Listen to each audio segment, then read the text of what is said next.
अन्नदाता अन्नदाता, नीत तुम्हारा अन्नदाता, पग पग पर है संग तुम्हारे अन्नदाता। लहू किसानों का बन के पसीना सींचता है धरती का सीना, मेहनत का तेरी हक दिलवाने, नई तकनीक नई खोज बताने। पशुधन को गुणवान बनाना, पौध सुरक्षा को सिखलाना, खेती के सब गुर समझाने, भारत का सरताज बनाने, आठों पहर है संग तुम्हारे अन्नदाता अन्नदाता। नमस्कार, मैं राधा ठाकुर आप सभी दर्शकों का अन्नदाता कार्यक्रम में स्वागत करती हूं। हमारे देश का किसान जन का पोषक है, वे श्रम का देवता है, अन्नदाता है। उसमें ही भारत की आत्मा निवास करती है और ऐसे ही किसान भाइयों की प्रगति के लिए हम खेतीबाड़ी से जुड़ी बहुत सी नई लाभकारी जानकारियां हर रोज सुबह लेकर आते हैं। तो चलिए कार्यक्रम शुरू करने से पहले देखते हैं क्या है आज के अन्नदाता में। पशुओं को खनिज मिश्रण खिलाएं, अधिक दूध उत्पादन पाएं।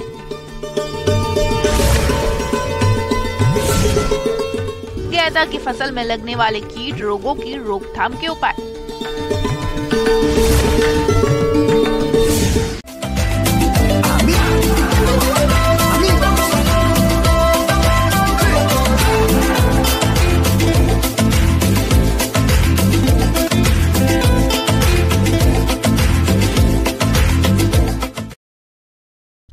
अपने राज्य में लगभग सभी किसान गाय भैंसों का पालन करते हैं और पशुपालन करके अच्छी आय कमाते हैं, लेकिन इन पशुओं से अधिक दूध उत्पादन मिलता रहे, इसके लिए पशुओं को संतुलित आहार खिलाने के साथ साथ मिनरल मिश्रण भी खिलाना जरूरी है ताकि पशुओं में किसी प्रकार की कोई समस्या नहीं आए। तो किस प्रकार से खिलाएं पशुओं को खनिज मिश्रण, इस बारे में जानकारी दे रहे हैं कृषि विज्ञान केंद्र टांगरला के पशु विशेषज्ञ LN वर्मा।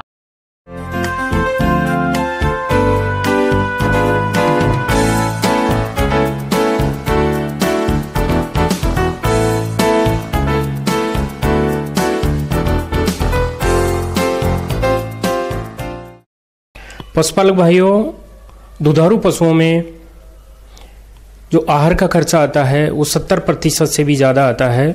उसके साथ साथ अगर उनको खनिज तत्वों की मात्रा 2 से 3% तक देते हैं तो दूध उत्पादन में बढ़ोतरी होती है और काफ़ी सारी बीमारियों में कमी आती है।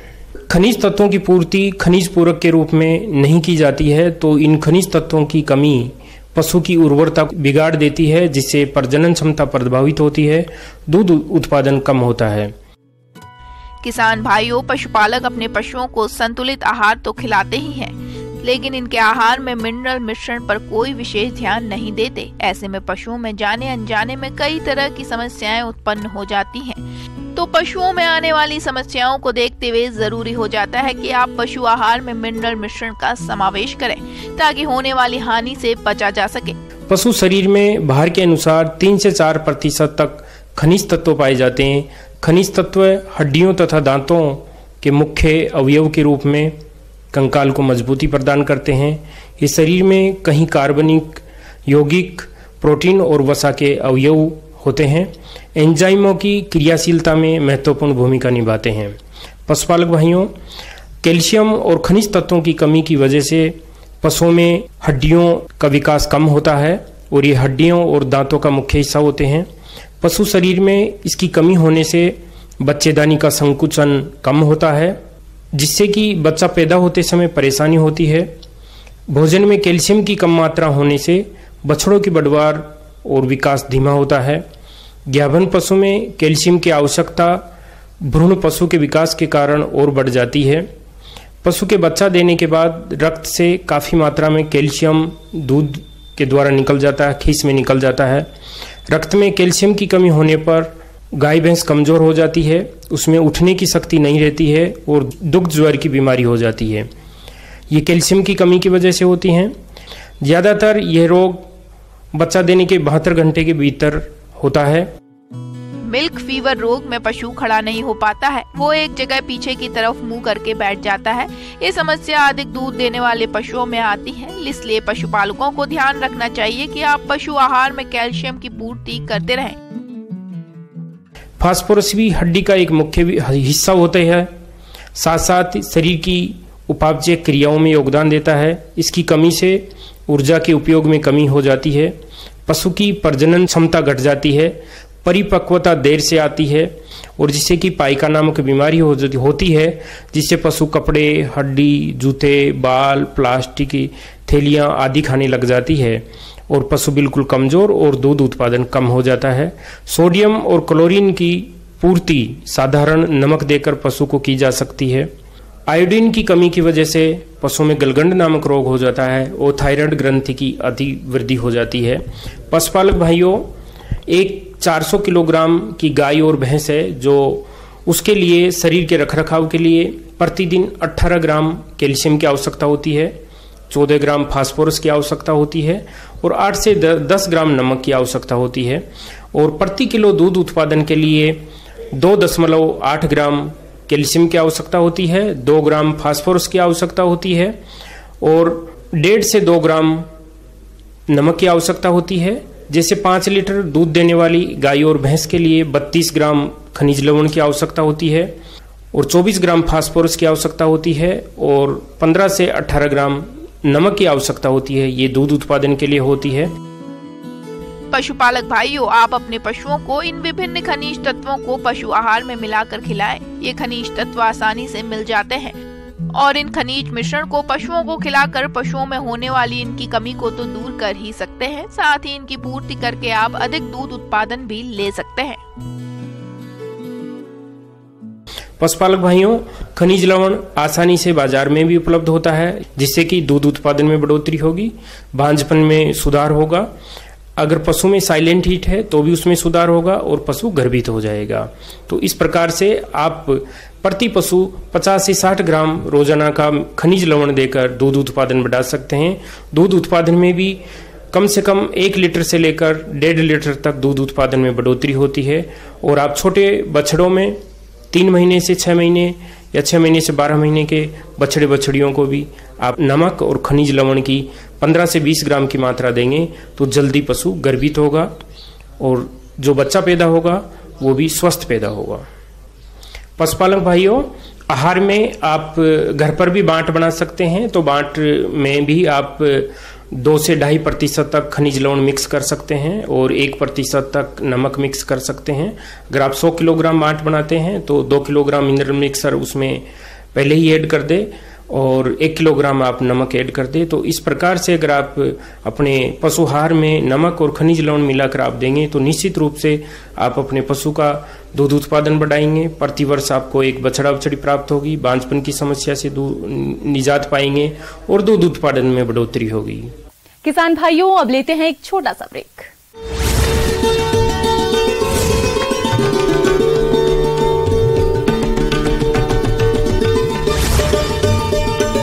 में राष्ट्रीय पुलिस स्मारक पर शहीद पुलिस कर्मियों को श्रद्धांजलि दी। इस दौरान केंद्रीय सशस्त्र पुलिस बलों और दिल्ली पुलिस की एक संयुक्त परेड भी हुई। इंडियन स्पेस रिसर्च ऑर्गेनाइजेशन ने गगनयान मिशन के टेस्ट व्हीकल को श्रीहरिकोटा के सतीश धवन अंतरिक्ष केंद्र से लॉन्च किया। इसे टेस्ट व्हीकल अबॉट मिशन 1 नाम दिया गया है।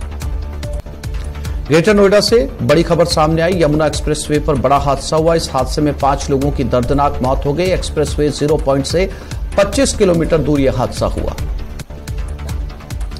सवाई माधोपुर के कुस्तला स्थित टाटा के वर्कशॉप में भीषण आग लग गई। आग लग जाने के कारण अफरा तफरी का माहौल बन गया। तुरंत प्रभाव से इसकी सूचना दमकल विभाग को दी गई।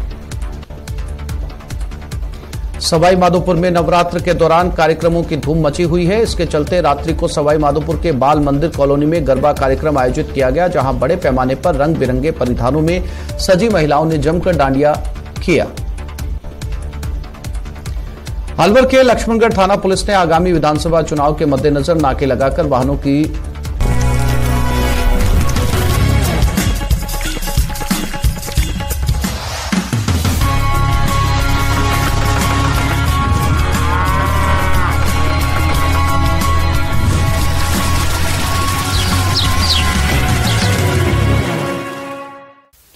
के बाद आप सभी दर्शकों का अन्नदाता में स्वागत करती हूँ।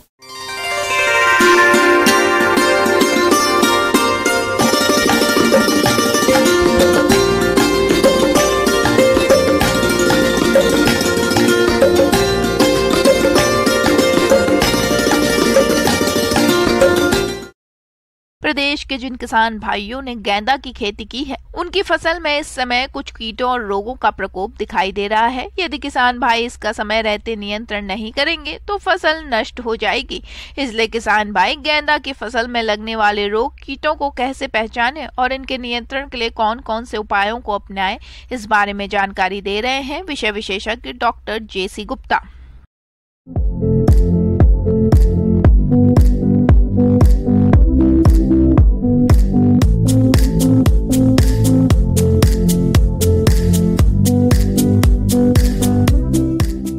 फूलों की फसल में गेंदा हमारे देश में बहुत अधिक मात्रा में किसान भाई लेते हैं। गेंदे की फूलों का अच्छा उत्पादन लेने के लिए इसमें कीट एवं रोग व्याधियों का नियंत्रण करना भी बहुत आवश्यक है।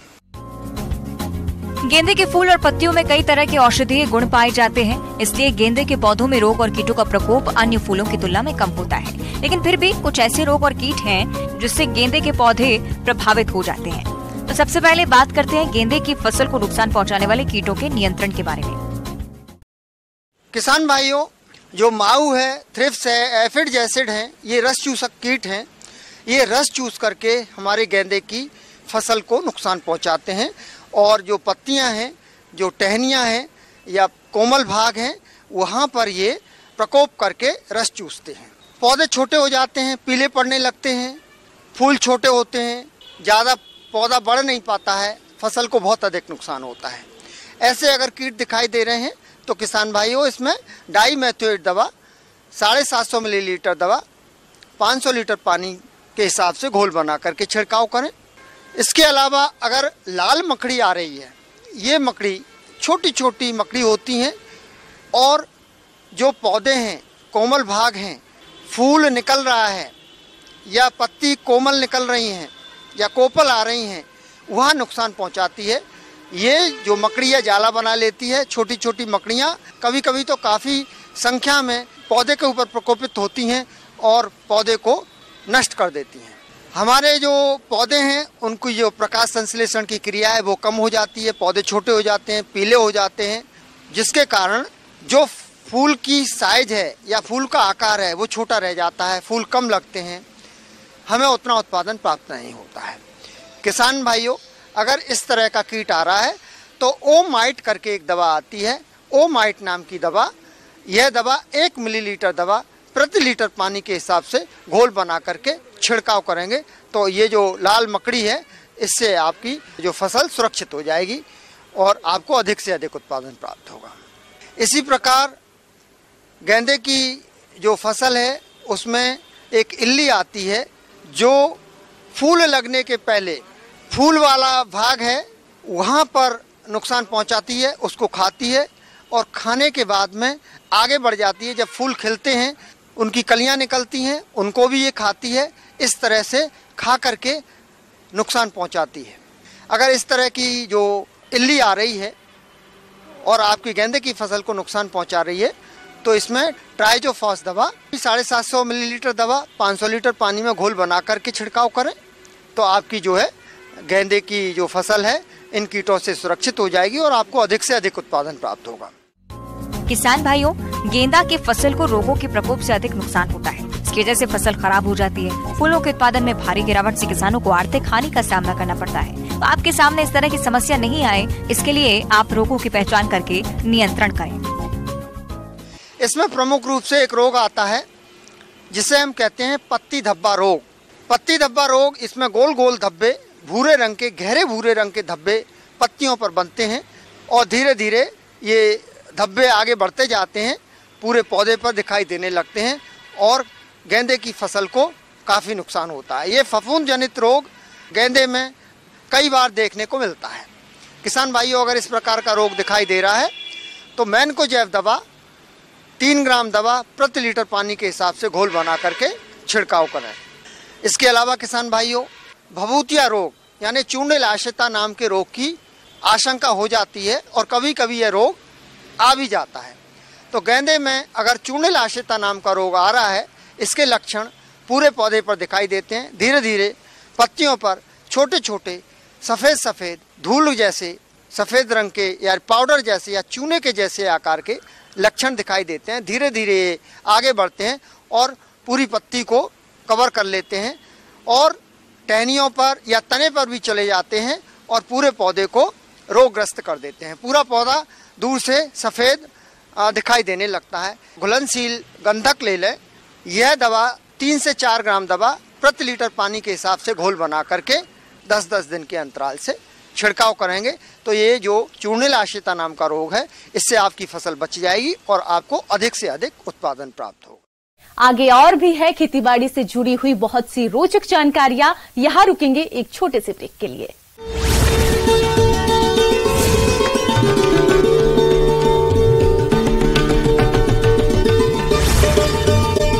बाद एक बार फिर से आप सभी दर्शकों का अन्नदाता कार्यक्रम में स्वागत है।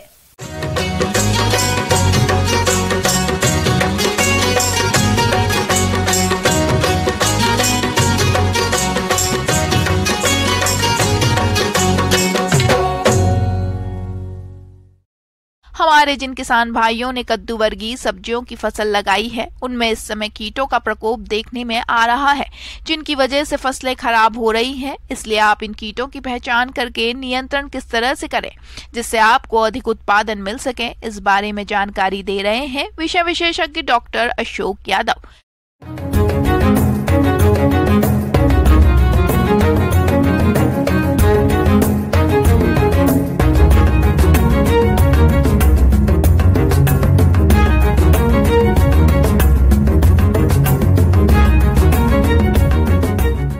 किसान भाइयों, कद्दू वर्गीय सब्जियों में अच्छे उत्पादन के लिए हमें कीटों की समस्या भी हमें देखने को मिलती है।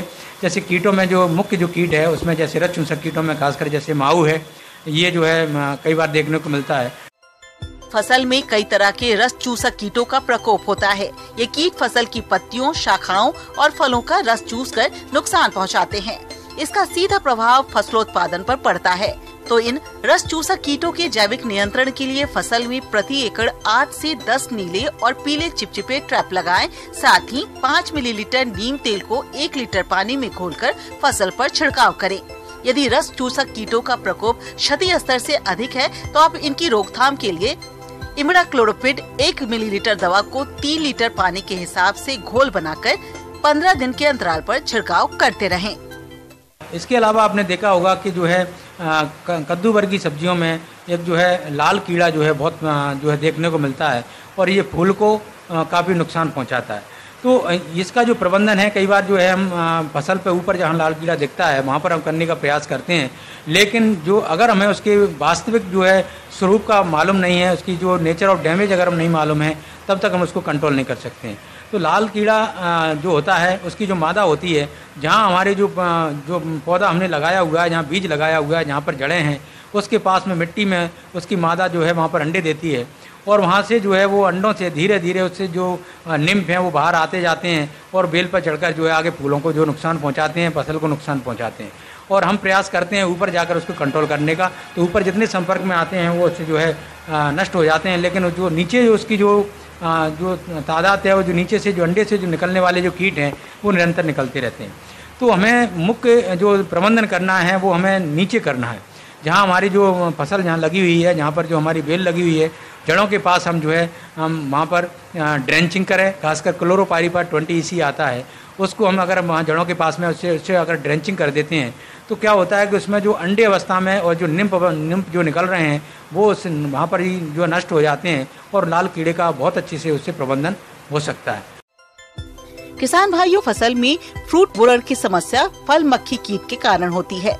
इस कीट की मक्खी फूल से फल बनते समय उनमें अपने अंडे दे देती है और फल बड़े होने पर इसके मैगट फलों को अंदर ही अंदर खाते रहते हैं, जिससे फल सड़ जाता है। तो आप इस कीट के नियंत्रण के लिए सबसे पहले खेतों में 10 से 15 प्रति हेक्टेयर की दर से मेथाइल यूजिनॉल ट्रैप लगाएं, जिनमें नर फल मक्खी एकत्रित होकर नष्ट होती रहती है। इसके रासायनिक नियंत्रण के लिए डाइक्लोरोवास दवा की 2 मिलीलीटर मात्रा का प्रति लीटर पानी के हिसाब से घोल बनाकर छिड़काव करें, जिससे इस कीट पर आसानी से नियंत्रण पाया जा सकता है। इन सारी चीज़ों को हम ध्यान दें और खासकर जो है हम समन्वित जो है कीट प्रबंधन तकनीकी को अपनाएं। केवल रासायनिक कीटनाशकों के ऊपर निर्भर न रहें, दूसरी जो चीज़ें हैं उनका जो है हम उसमें उपयोग करें। जैविक कीटनाशियों का उपयोग करना है, इन सारी चीज़ों को हम उपयोग करें तो देखेंगे कि आप जो है हमारी जो समस्याएं हैं वो काफ़ी हद तक कम हो जाएंगी और जो हमारा जो आर्थिक नुकसान है वो भी कम होगा और हमारी लागत भी उससे कम हो जाएगी।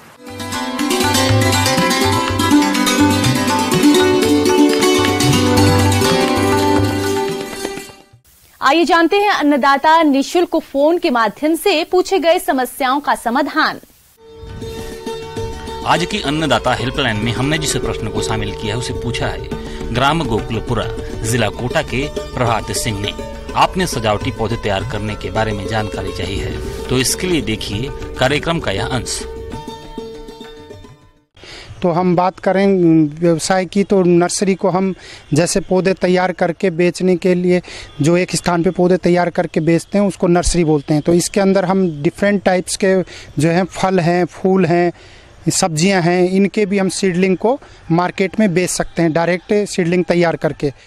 इसके लिए हमको पता करना होगा पहले, जैसे कोई भी युवा अगर व्यवसाय करना चाहता है, नर्सरी का व्यवसाय करना चाहता है तो उसके लिए उसको एक थोड़ी सी जगह की आवश्यकता होती है जहाँ पे प्लांट्स का कलेक्शन कर सके और नर्सरी से पौधे तैयार करके मार्केट में बेच सके।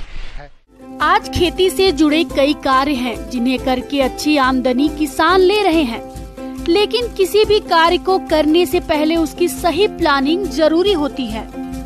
उसी तरह फल फूलों और सजावटी पौधों की नर्सरी तैयार करने के लिए सही जगह, तकनीकी जानकारी और तैयार पौधों को बेचने की सही व्यवस्था होने के बाद ही शुरू करें। तो नर्सरी व्यवसाय के लिए आप एक छोटा सा एरिया जो हो आपके पास उसमें मदर ब्लॉक तैयार कर लें। मदर ब्लॉक जिस स्पीसीज का आपको तैयार करना है, जैसे फल का करना है वो जिस भी फल का तैयार करना है उसका एक मदर ब्लॉक तैयार कर लें। उसके बाद आप ऑर्नामेंटल प्लांट्स जो आजकल मार्केट में सबसे ज़्यादा बिकते हैं उसका मदर ब्लॉक तैयार कर लें। उसके बाद आप उससे आप कटिंग या प्रवर्धन लगातार मल्टीप्लिकेशन करते रह सकते हैं। उसके अलावा आप एक छोटा सा जो नेट शेड नेट हाउस है या पॉली हाउस बना लें उसी नर्सरी के अंदर।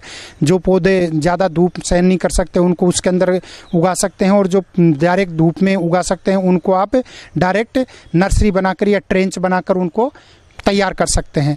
अब ये तैयार करने की विधि कैसे करेंगे तो इसके लिए आपको सबसे पहले मीडिया तैयार करना होता है। जैसे आपका FIM है जो सड़ी हुई गोबर की खाद है, मिट्टी है या गार्डन सॉइल होती है, उससे तैयार करके आप जैसे भी कोई प्लांट कटिंग करते हैं तो कटिंग उसके अंदर आप लगा सकते हैं। कटिंग लगाने के लिए आप इसमें जैसे पॉली बैग्स हैं उसमें लगा सकते हैं या प्रो ट्रेज हैं उसमें लगा सकते हैं या मिट्टी के गमले उससे तैयार कर सकते हैं या रेज बेड में भी आप तैयार कर सकते हैं। इसके बाद उसका जब जैसे कटिंग का स्प्राउटिंग हो जाए या बीज का है जर्मिनेशन हो जाए उसके बाद आप उसको पॉलीथीन छोटी छोटी पॉलीथीन में पैक करके मार्केट में बेच सकते हैं। उसमें जनरली जो मदर ब्लॉक बनाकर हम अपने स्थान पे जैसे शुरू में हम कोई पौधा कहीं बाहर से ले आए और उसको मदर प्लांट की तरह में लगा दिया और उसी से फिर कटिंग वाला है तो कटिंग के थ्रू या बीज वाला है तो बीज के थ्रू हम पौधे तैयार कर सकते हैं। हम देखते हैं आजकल सबसे ज़्यादा हमारे यहाँ जो है बाहर से पौधे आते हैं तो ये हम यहीं पे तैयार कर सकते हैं। तो इसके लिए हमको नर्सरी व्यवसाय में जाना होगा। जैसे कि किसी पौधे में बीज द्वारा प्रवर्धन होता है, किसी में कटिंग द्वारा होता है। डिफरेंट टाइप्स के पौधों में डिफरेंट टाइप्स के प्रोपोगेशन मेथड्स हैं। तो सबसे पहले हम बात करते हैं कुछ प्लांट्स ऐसे होते हैं जिनकी डिमांड मार्केट में ज़्यादा होती है, जैसे कि आपका गुलाब, क्राइसेंथेमम, हिबिस्कस, आपका जैस्मीन, ऐसे प्लांट्स हैं जिनकी ज़्यादातर मार्केट में डिमांड रहती है। फाइकस है और उसके बाद बोगनविलिया है, कोलियस है, कैलेडियम है। ऐसे ऑर्नामेंटल मनी प्लांट्स हैं जिनकी मार्केट में डिमांड ज़्यादा होती है और कंटिन्यूस आपका आजकल जो देख रहे हैं कि पौधों का डिमांड ज़्यादा बढ़ा है। ऑर्नामेंटल जो आपका एयर प्यूरीफायर जो ऑक्सीजन जनरेटर प्लांट्स हैं उनकी डिमांड दिन प्रतिदिन बढ़ती जा रही है और ख़ासकर कोरोना के बाद ज़्यादा बढ़ने लगी है। तो इसके लिए हम कुछ प्लांट्स हैं जिनको एयर प्यूरीफायर के रूप में हम काम में लेते हैं, जैसे कि आपका एरेका पाम है, आपका उसके बाद में सेंसवेरिया है और पीस लिली है, लैंगोस्टोमिया है। ऐसे प्लांट्स जो हैं बहुत सारे प्लांट्स को हम डिमांड प्रतिदिन बड़ी, रेपिस पाम है तो इनकी हम नर्सरी करके मार्केट में बेचकर अच्छा मुनाफा और आय प्राप्त कर सकते हैं। तो मोस्टली जो ऑर्नामेंटल प्लांट्स हैं, सीजनल्स को छोड़ के ज़्यादातर प्लांट्स हैं जो हम कटिंग द्वारा तैयार कर सकते हैं। उसमें डिफरेंट टाइप्स की कटिंग्स होती है, जो कुछ होती है जो स्टेम कटिंग से होता है, कुछ है जो आपका लीफ कटिंग से होता है, कुछ रूट कटिंग से होता है। तो इसके लिए आपको थोड़ा सा कहीं जो इंस्टीट्यूट हैं उसमें ट्रेनिंग लेने के बाद आप आसानी से उसको कर सकते हैं, और वो आप अपना व्यवसाय जैसे जैसे फिर खुद करेंगे तो आप उसमें निरंतर नया नया कुछ कुछ सीखते रहेंगे और उसमें इम्प्रूवमेंट करते रहेंगे। इस कार्य में तकनीकी जानकारी बहुत जरूरी होती है, इसलिए इसे सफल बनाने के लिए पहले से स्थापित किसी नर्सरी से या सरकारी संस्थाओं से ट्रेनिंग जरूर ले लें। इसे शुरू करने के बाद शुरुआत में कुछ समस्या आ सकती है, बाद में यह आपके लिए काफी आसान हो जाएगा। तो ज़्यादातर जैसे हम कुछ बात करते हैं आपके कुछ फसल की जो ऑर्नामेंटल उसको कैसे तैयार करते हैं, तो मोस्टली जो सबसे ज़्यादा डिमांड में रहता है आपका उसमें क्राइसेंथेमम का गुलदाउदी जिसको बोलते हैं, वो आप ज़्यादा से ज़्यादा ग्रो करके उसको मार्केट में बेच सकते हैं। तो जैसे ही गुलदाउदी का सीजन होता है, ख़त्म होने होता है, उस टाइम हम उसको प्लांट्स को मदर ब्लॉक में शिफ्ट कर देते हैं। मदर ब्लॉक मीन्स पुराने जो पौधे हैं उसको शिफ्ट कर देते हैं। उसको हम 3-4 महीने जो गर्मी का समय उसमें बचा के रखते हैं। जैसा कि आप देख रहे हैं यहाँ पे ये मदर ब्लॉक है हमारा, इसमें हमने पौधे तैयार कर दिए हैं। जैसा कि आप ये देख रहे हैं ये कटिंग्स हैं, इसमें हम 6 से 7 से 8 सेंटीमीटर का ये टर्मिनल कटिंग को कट कर लेंगे यहाँ से, और जहाँ पे हमने रेज बेड बनाया है या प्रो ट्रे में तैयार करना है तो उसको हम इसका लीफ जो है रिमूव कर देंगे, 2-3 रिमूव नीचे से, और उसको हम उस प्लांट में लगा देंगे, जिसका कि आपका 25 से 30 दिन में आपका पौधा तैयार हो जाएगा। तो इस तरह से आप ये जो मदर ब्लॉक लगा हुआ है उसमें बहुत सारी आप कटिंग लेकर तैयार कर सकते हैं। जैसे ये कटिंग लेंगे, फिर से इसमें मदर ब्लॉक में स्प्राउटिंग हुआ, उससे फिर कटिंग लेंगे, इस तरह से आप इसमें नंबर ऑफ प्लांट्स तैयार कर सकते हैं। अगर रूटेड कटिंग बेचते हैं तो 3 से 4 रुपये एक प्लांट का आपको, यानी कि 1-1.5 महीने के अंदर जो तैयार करेंगे वो 3 से 4 रुपये प्रति प्लांट बिक जाएगा। अगर आप उसी को पॉलीथीन में शिफ्ट करने के बाद बेचते हैं 1 महीने बाद, तो आपका वो 20 से 25 रुपये 30 रुपये तक भी आप उससे ले सकते हैं, जो लाखों में अभी इस समय हम तैयार करके बेच सकते हैं। इसके अलावा जब बात करते हैं रोज की, गुलाब का जो सीजन होता है अक्टूबर के महीने में, जब हम उसकी प्रूनिंग करते हैं उस समय हम कटिंग लेते हैं, तो उसमें 15 से 20 सेंटीमीटर का जो हार्ड है उसका स्टेम है, उससे कटिंग लेंगे। कटिंग लेने के बाद हम उसको रेज बेड में लगा लेते हैं, और उसको जब स्प्राउटिंग हो जाएगा उसके बाद हम उसको पॉलीथीन में शिफ्ट करके उसको भी मार्केट में बेच सकते हैं। तो इसका भी काफ़ी डिमांड रहता है, और ये भी आप लाखों की संख्या में उत्पादन करके आराम से बेच सकते हैं, जिसकी डिमांड रहती है। उसके भी डिफरेंट कलर हैं, वो आप कटिंग द्वारा तैयार करके और उसको मार्केट में बेचते हैं। किसान भाइयों, कृषि संबंधित समस्या और सुझावों के लिए आप हमें इस पते पर संपर्क कर सकते हैं। प्रोड्यूसर अन्नदाता news 18 Rajasthan, Ramoji film city Hyderabad 501512। साथ ही आप हमें ईमेल भी कर सकते हैं। हमारा ईमेल है p18annadatharajasthan@nw18.com। इसके अलावा आप हमें निशुल्क हेल्पलाइन नंबर 180088926163 पर सोमवार से शनिवार सुबह 10 से शाम 4 बजे के बीच संपर्क कर सकते हैं। अब समय हो रहा है आपसे विदा लेने का। कल फिर मुलाकात होगी कृषि से जुड़ी महत्वपूर्ण जानकारियों के साथ। नमस्कार।